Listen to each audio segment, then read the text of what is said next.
Hi there, my name is Ron Rogers, and I'm going to talk to you about test flying the Canadair CL-65. Now, this is a very interesting aircraft, and it has a very interesting background for a number of reasons, and I'm going to talk to you about that. One of them is they lost two aircraft in flight test, which is not a typical event to occur. Now, I flew this in the flight test November 1st, 1996, just under 2 hours, and the funny thing was, I went back looking in my notes to find when I flew this, and I didn't have it listed as an aircraft I had flown. Went to my logbooks. I never wrote this down. I did a flight evaluation on this aircraft, and I never put it in my logbook. Oh, how funny is that? Well, let me tell you some interesting things about this aircraft.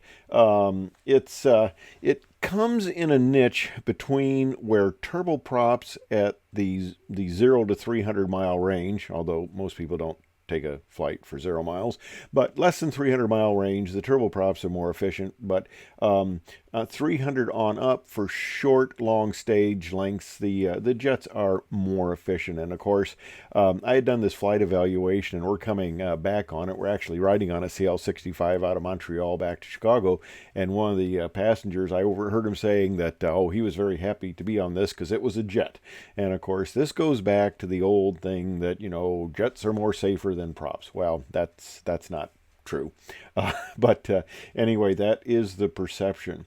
But the interesting thing about this was, and it has to do with the two aircraft lost in flight tests. They had a flight test on 3 April 1980 out at the Mojave Desert, out next to Edwards out there, and that's when I had been stationed just shortly after I left in '79. So this accident occurred just shortly after I was out there. And it crashed due to a failure of the release mechanism. Now, see, it's got a T-tail there, and T-tails have a bad history. They have a bad deep stall history, and these guys got into a deep stall, and they couldn't release the recovery chute, which is kind of interesting on most fighters. If you have a spin chute or a deep stall chute or a loss of control type of chute, it'll usually rip off before you get a chance to release it. But they have a real high failure rate too, the spin chutes. But they couldn't release it. They got into a deep stall, and the other test pilot and the flight test engineer were able to exit the aircraft and parachute to safety. And that's kind of interesting, exiting an aircraft like this with a parachute. But unfortunately, one of the test pilots was not able to exit the aircraft and was killed. Now, interesting thing about this is it does not have leading edge devices. And so you incorporate higher approach speeds because no leading edge devices, and also a stall, unfavorable stall characteristic with the deep stall danger, if you will. It makes an aircraft that you had to have kind of higher approach speeds, which kind of hurt them for takeoff and landing performance. Another thing you'll note here is kind of the low wing clearance there. It has a very low wing, which being close to the ground like that, with ground effect, the airplane has a pronounced tendency to float in the flare. Back when this aircraft, the CL-65, first came out back in '93, it had very little competition. The Embraer 145 was the only jet in the class coming out, and I also did an evaluation on that, and I'll talk about that. Like I said, I'm doing these in order. But that picture there, let's break it down a little bit. That is a flight test aircraft, and the yellow arrow points to the trailing static source. It's reeled in right now. On a flight test aircraft, you'll reel that static source back. Depending on the aircraft and how much wake it generates, you can go back a couple 100 feet on that thing to get a good static source. And of course, the green arrow points to the extended pitot boom, which is out in front enough to make sure that you don't have any disturbance due to the bow wave off the airplane that is giving you inaccuracies in the airspeed. And of course, the red arrow points to the spin recovery chute that was very important in flight test. Now here is the original development of the aircraft from the Challenger. And I have a later slide here where I show how much they lengthen it, but basically they took a business jet and they made it into a regional aircraft. And of course, like I said, this is an interesting niche, and there's a lot of politics going on this, because at the time there was the 70-seat RJ limit on 70 seats. It had to be flown by mainline. It was a scope clause and stuff like that. And in fact, I'll talk about this later. I did a flight evaluation on an Embraer, on a BAE 146. Beautiful flying aircraft.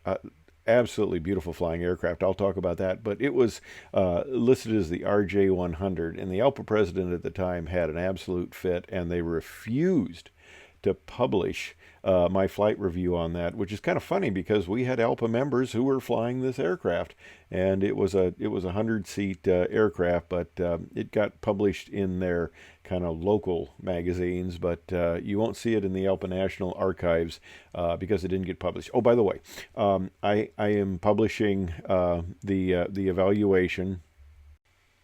And along with that evaluation is a very detailed report. We had a lot of buildup on this, a lot of meetings and that. And Dan Ford led a team of regional pilots who did a very extensive and thorough evaluation of a lot of the aspects of the cockpit design. And I'm also attaching that as an attached file that, if you're interested, you can download. So you can download the full magazine report and also that attached file, which I think is was very good and very informative.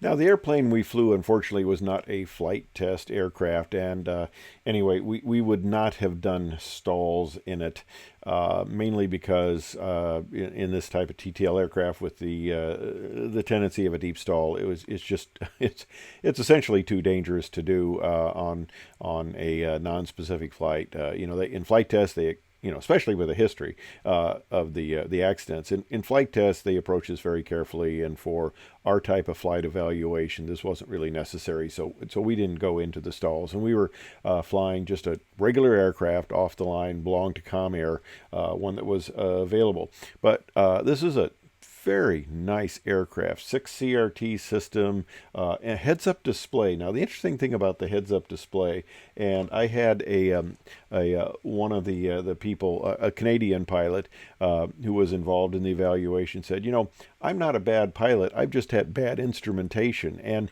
with the heads-up display in the simulator, I flew first a Cat 1 approach, a Cat 2 approach, and then a Cat 3A approach, which has the 700-foot visibility limit.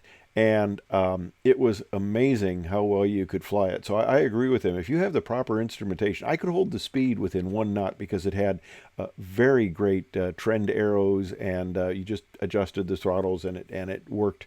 It worked great.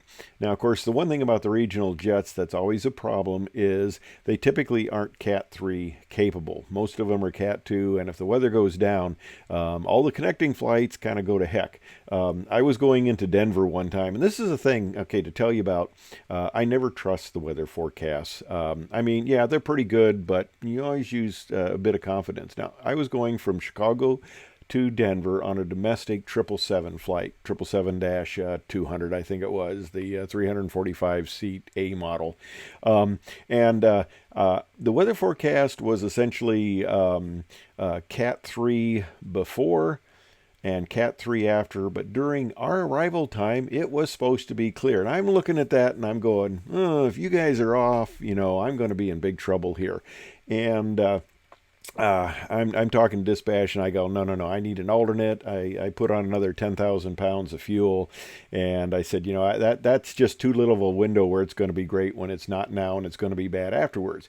So I'm going on to Denver, and the weather is staying beautiful. This is just fine, and I'm starting the descent, and I'm thinking, well, I was too cautious on that. I added too much fuel, and all this stuff. So they were right, and as we were on the arrival, it came up on approach. They said, we just went Cat 3, and let me know who's not Cat 3 able. Well, we were in a pretty good line of aircraft going in there with a lot of the regional jets in front of us, and they were not Cat 3. So these guys are bailing left and right. They're going to their alternates and stuff like that. Colorado Springs got really full fast, and we proceeded on in and did a Cat 3 landing, and it was I think it was close to a Cat 3C. It was less than 700 feet. I mean, the visibility was just horrible.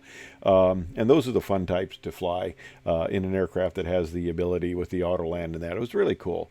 I was flying the aircraft in, and then I'm deadheading back. So I'm changing into civilian clothes, and I'm going to deadhead back to Chicago on the very aircraft I flew in. And I'm sitting there, and I'm hearing passengers comment that boy, this aircraft made it in. How did it's one of the few ones that made it in, they were talking about the RJs, of course, but they're going, boy, this made it in this lousy weather, and they're pretty impressed. And so I'm sitting there kind of chuckling on the thing. And you can, like I said, you can read the more details in the flight evaluation. One thing I noted, and this is true on a lot of airplanes, this is pretty much a single engine taxi airplane because it just picks up speed. And I don't like going out with one engine in reverse while the other one's operating, until we get to the point where you need to warm up the engine for takeoff. Now, look at that young Studley pilot there with non-gray hair. This was a while ago. Okay. Very nice cockpit. I'll show you a little bit better pictures on that, but it was kind of interesting. The flight management system is an option on this aircraft. Okay, this is back in the mid to late 90s, so we're not getting as developed on a lot of these things as we should be, and especially with the regional jet aircraft, although it did have an optional Cat 3 capability, A, which is fairly impressive. And it also didn't have auto thrust system. It's amazing how used to that system we can get and how advantageous it is for setting climb power and stuff like that. So the FMS, they're doing a modification at this time. Okay, we're going back a ways where it will automatically calculate a climb thrust, but on this setup we didn't, and we had to set it manually. Okay, so we did a climb up to high altitude to do some high altitude, handling characteristics and descent stuff like that. I asked to do stalls if we could, and of course I knew I was kind of pressing it because this was a non-flight test aircraft and it has issues with the T-tail. So I was much braver back then. But it actually is not, practice stalls are prohibited in the flight manual. So not able to do this, and this was not an experimental aircraft certified anyway, so we couldn't do anything like that. But they do have a stall protection system of both a stick shaker and a stick pusher. Now, there have been some inadvertent actuations of stick pushers. So the good thing was, and I did this in the simulator, I found that I could override the stick pusher, and there's also a cutoff switch. So you can disable the thing, so if you have malfunctions, you're not fighting it trying to fly the aircraft. But being a T-tail aircraft and ungood stall characteristics, you can't actually do the typical 1.3 VSO like you'd do for a normal aircraft. You have to look at what's determined as a minimum control speed that they determine during flight test and adjust it from that. And they're being cautious here. I mean, you lose 2 aircraft in flight test, you're going to be a little cautious, right? So the speeds were a little high, and that hurt their takeoff and landing performance, obviously, because the faster your airplane comes in to land, the more runway you're going to chew up before you stop. So they're working on getting that down. Of course, the nice solution to that is have leading edge devices, but this wing, they told me, really did not have the room to put in leading edge devices. And as a result, on the approach, you got a little kind of a nice nose-low attitude. Now, a nose-low attitude of 2.5 degrees is nice because you can see better on a low visibility approach. And as the test pilot I was flying with said, every runway light counts. But I felt like I was flying my 310 again, because when I went from 8 degrees of flaps to 20, I got a very noticeable balloon. That's unfortunate, but you get used to that sort of thing. Let's see. Oh, one thing, I found the trim to be a little slow, and this is the article you can read in more detail. The other thing about this aircraft that's kind of unfortunate is it uses pneumatic thrust reversers. Now, those are not a common design feature, basically because they are so slow to deploy. And when I was doing some short field landings in this, I found that if you want to get the airplane stopped, you're on the brakes, and it has nice steel brakes that work well, but you're on the brakes quickly, and you get those thrust reversers out, and I am slowed down to 80 knots by the time those little suckers actually get working. So it's kind of like, yeah, what's the point? You really need to have hydraulic actuation to get the nice, quick deployment. And this also has a trailing link gear, which is nice for soft touchdowns, but that, like on a lot of the Cessna piston twins, can give you a little wallowing during taxi and a little wallowing in crosswinds. And when the thrust reverse came up unevenly on these engines, I got a little bit of wallowing out of that. So yeah, kind of interesting. And one of the things pointed out, this has its roots in corporate aircraft. And one of the things pointed out in the report, among many things, is the engine fire switch is mounted on the front glare shield. It's not one of the typical pull handles like you do on most airliners. It was a switch, and it was very near an identically shaped stall warning system switch. And that's just something you don't like. You don't like similar switches that do very different things mounted close to each other. But it was a very nice flying aircraft and fits a very good need. And we had a very nice flight evaluation. Now, let me tell you something funny here about this flight evaluation. All right, there's me in the left seat, and in the right seat is Jim Betcher. Now, those of you who have been Edwards in flight tests, Jim was the commander of the test ops squadron out at Edwards.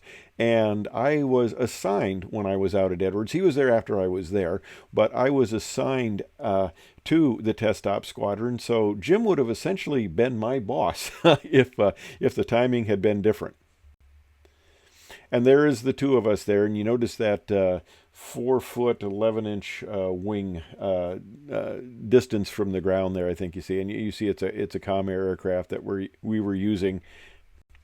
And here, of course, I'm pointing. No, I didn't get too much bank and bend the wingtip up. But it's kind of interesting, Jim would have been my boss, and now he's a member of my committee.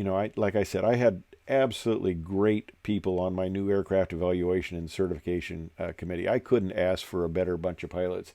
And, with the airlines, I got hired. I left the Air Force because they wanted to put me in a ground job, and I got hired at 29.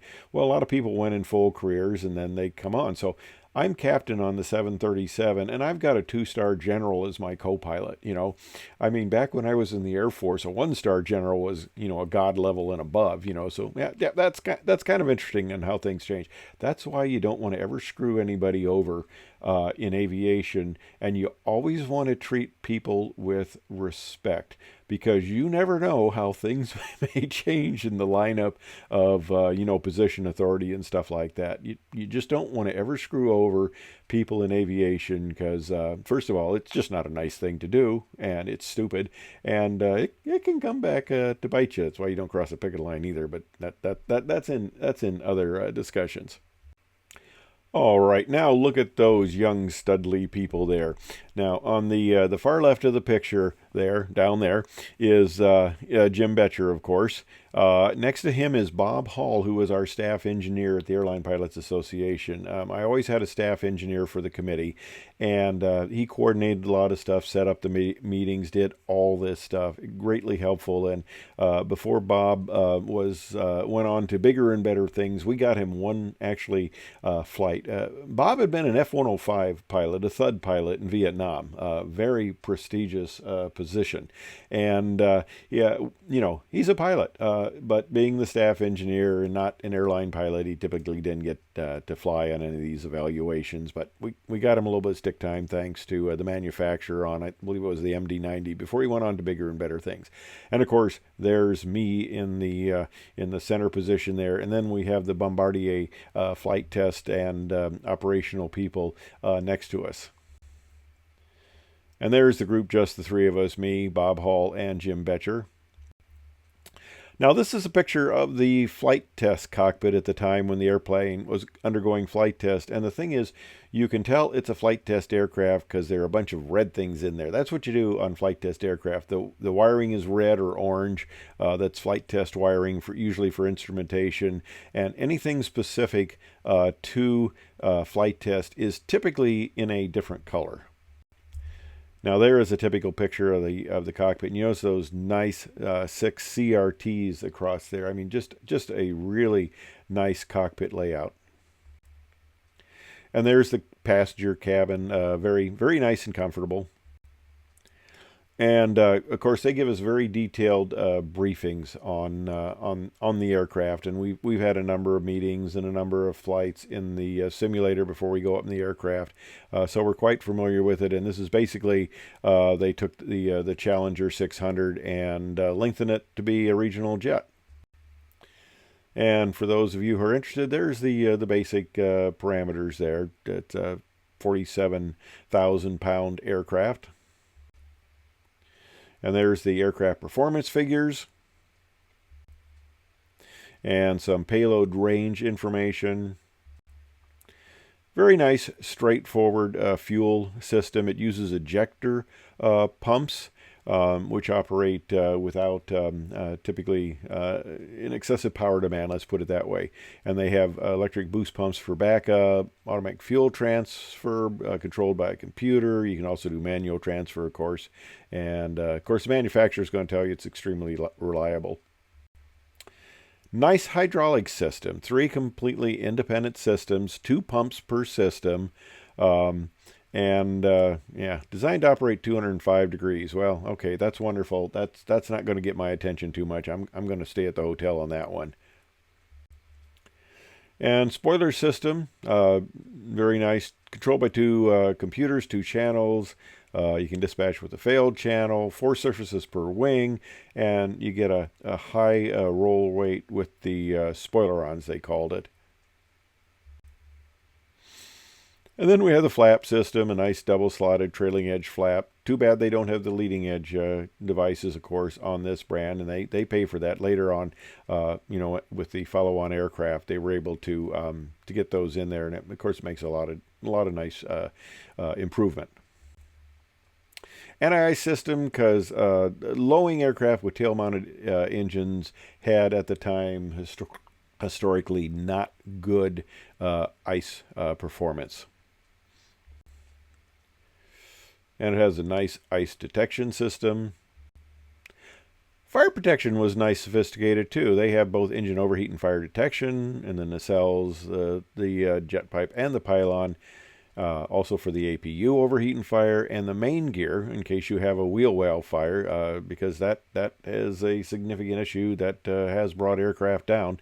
And the lavatory overheat and smoke detection. Well, back in the day when smoking was outlawed on the aircraft, people would go back into the restrooms and smoke. That was always a hazard. And of course, being the good citizens they were, they would tend to throw their cigarette butts in the trash. And if that isn't a setup for disaster, so that's why all the trash cans have these little balls above them that you typically don't see, of course, because they're behind the panel, but they have those set up there so it has a little tip on the end that melts with heat, and it discharges it to put out the fire. And of course, 2 halon bottles per engine, 2 squibs per engine bottle, so you make sure you do get the thing to fire. 1 APU bottle, and a cargo extinguishing system, which is also very important, and 3 portable fire extinguishers. They were kind of, I guess, anticipating. Well, they've always had fire extinguishers, typically on commercial aircraft, but we're anticipating the laptop fires here, I guess. Very sophisticated APU, electrical power up to 350, air conditioning up to 150, and thing can operate unattended, and it will take care of itself, shutting down if there's a problem. And the crew alerting system, the electronic crew indicating and crew alerting system, is very nice, detailed schematic, and they're also interactive, which is very important. So when you change your switch, it shows up on the depiction here. Communication package, fairly standard there. Optional cell call, that's selective calling so the company can get a hold of you there. And of course the cockpit voice recorder, which is required, things like that. Navigation package, very good, with a nice AHAR system and other aspects of the navigation system. And of course you get the various ATC with mode AC, mode S, weather radar.